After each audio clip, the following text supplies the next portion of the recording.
आज मैं बड़े ही दुख के साथ ये बात कहना चाहती हूँ कि जो महिला विधेयक इस सरकार ने 2023 में पास किया था, आज फिर से उसको लेकर आने की और उसको डीलिमिटेशन और सेंसस के आड़ में छुपाने की जो कोशिश की जा रही है, ये इस देश की महिलाओं के साथ ये सरकार फिर से एक धोखा करने जा रही है।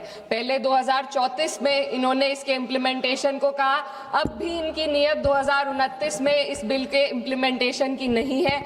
ये चाहते हैं कि ये लोग सिर्फ डीलिमिटेशन और अपने हिसाब से करने जा रहे सेंसस के आधार पे महिलाओं को उनके अधिकार देने से रोके।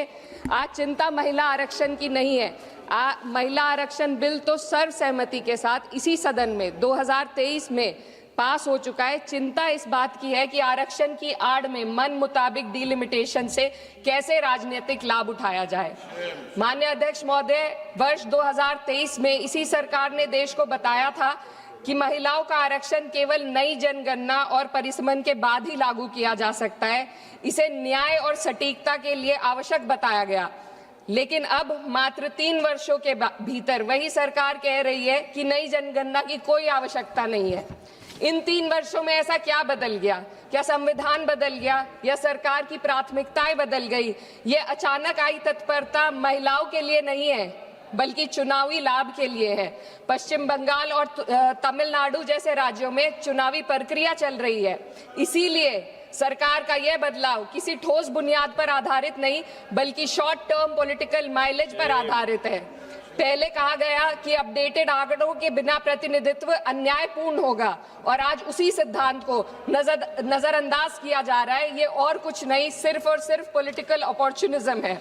माननीय अध्यक्ष महोदय, इस विधेयक की सबसे बड़ी खामी यह है कि सरकार जानबूझकर पुराने आंकड़ों का उपयोग करना चाह रही है। जनगणना 2021 में होनी थी, लेकिन सरकार उसे कराने में विफल रही, और अब उस गलती को सुधारने की बजाय देश के प्रतिनिधित्व को 2011 के आंकड़ों पर चलाना चाहती है, जो 2029 में 18 वर्ष पुराने हो जाएंगे। यह विधेयक आज के भारत को कल के आंकड़ों में ढालने की कोशिश है। जब नीति लोगों को उनके वर्तमान स्वरूप में देखना बंद कर देती है और उन्हें पुराने समय के आधार पर आंकती है, तो वह केवल असत्य ही नहीं बल्कि अन्यायपूर्ण भी हो जाती है। माननीय अध्यक्ष महोदय, हमारा संविधान एक स्पष्ट ढांचा प्रदान करता है। आर्टिकल 82 ये सुनिश्चित करता है कि परिसमन जनगणना के बाद हो, और आर्टिकल 81 और 170 ये सुनिश्चित करते हैं कि प्रतिनिधित्व जनसंख्या के आधार पर हो, ताकि हर वोट का सामान्य मूल्य रहे। लेकिन यह बिल सीधे एक व्यक्ति एक वोट के सिद्धांत को प्रभावित करता है। माननीय अध्यक्ष महोदय, स्थिति और चिंताजनक हो जाती है जब हम परिसमन आयोग को दी जा रही शक्तियों का आकलन करते हैं।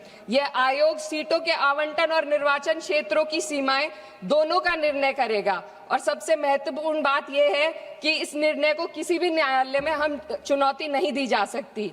इससे ऐसी स्थिति उत्पन्न होती है जहां सत्ता पक्ष पूरे देश के पॉलिटिकल मैप को अपने लाभ के लिए बदल सकती है, वे भी बिना किसी न्यायिक निगरानी के। इस शक्ति के दायरे को समझने की जरूरत है। आज सीमाएं तय करेंगी कि कौन किसका प्रतिनिधित्व करेगा, किस समुदाय की आवाज सुनी जाएगी और किसकी नहीं। महोदय, डेमोक्रेसी में पावर के साथ साथ चेक और बैलेंसेस होना बेहद जरूरी है। सरकार एक ऐसी संरचना बनाना जा रही है जहां पावर केंद्रित हो और जवाबदेही अनुपस्थित हो, और जब इतनी व्यापक शक्तियां बिना किसी निगरानी के दी जाती है तो ये केवल एक तकनीकी चिंता नहीं रहती, ये प्रतिनिधित्व की निष्पक्षता को प्रभावित करती है। माननीय अध्यक्ष महोदय, ये विधेयक लोकसभा की सदस्य संख्या को 50% बढ़ाने की बात करता है, लेकिन इतनी बड़ी वृद्धि संसदीय कार्य प्रणाली में किसी सुधार के इस सदन की प्रभावशालीता को कम कर सकती है। एक सदस्य के बोलने का समय घटेगा, समितियों के संचालन को कठिन हो जाएगा, और छोटे दलों के लिए अपनी बात रखना और चुनौतीपूर्ण होगा। मेरी मांग है कि सरकार संसदीय सत्रों के नंबरों को भी बढ़ाने का पहले गारंटी दे। अध्यक्ष महोदय, मैं बहुत जरूरी बात रखना चाहती हूँ, 2 मिनट दीजिए। महिलाएं कोई होमोजेनियस ग्रुप नहीं है, ये एक समान एक रूप समूह नहीं है। उनकी वास्तविकताएं जात, वर्ग और सामाजिक पृष्ठभूमि से निर्धारित होती हैं। फिर भी यह विधेयक इस वास्तविकता को नजरअंदाज करता है और पीड़ित समुदाय, विशेषकर ओबीसी महिलाओं को पूरी तरह बाहर कर देता है, जो इस देश की बहुत बड़ी आबादी है। ये इस विधेयक की संरचना में एक गंभीर कमी है। सोचिए एक ऐसी युवा महिला, सर 2 मिनट्स, जो पिछड़े वर्ग या अल्पसंख्यक परिवार से आती है, जो अपने घर में pहली बार पढ़ाई कर रही है, पहली बार घर से बाहर निकलकर सार्वजनिक जीवन का सपना देख रही है। उसके पास ना संसाधन है, ना नेटवर्क है, ना राजनीतिक समाधान है। बिना उपकोटे के वह इस व्यवस्था में कैसे पार्टिसिपेट करेगी जहां पहले से ही असमानताएं मौजूद है। ओबीसी उपकोटे के बिना इस आरक्षण का लाभ पहले से ही सुविधा संपन्न वर्ग तक ही सीमित रहेगा। वंचित समुदाय की महिलाओं को एक बार फिर हाशिए पर धकेल दिया जाएगा। अध्यक्ष महोदय, नेताजी स्वर्गीय मुलायम सिंह यादव जी ने हमेशा स्पष्ट रूप से कहा कि सामाजिक न्याय के बिना, ओबीसी कोटे के बिना महिला आरक्षण का लाभ सिर्फ एक सीमित दायरे तक रह जाएगा। मेरी इसी के साथ साथ कुछ मांगे हैं जो मैं इस सदन में रखना चाहती हूँ। महिला आरक्षण विधेयक की, sir, just too important. No, you have taken sir, 7 minutes. Important. No, sir, 7. Concluding. Already you have taken Sir, 7 just minutes. two important demands.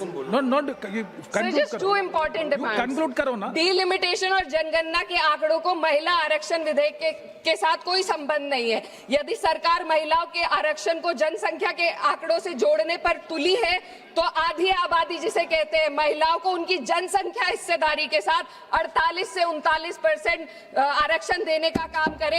महिला विधेयक को डिलिमिटेशन और सेंसस से डीलिंक करके 29 में लागू किया जाए। ओबीसी महिलाओं को आरक्षण दिया जाए। देश की रिलीजियस माइनॉरिटीज की महिलाओं को भी एक कोटा इसमें दिया जाना चाहिए और गरीब वर्ग की महिलाओं के लिए राज्य द्वारा चुनावी खर्च का प्रबंध किया जाए।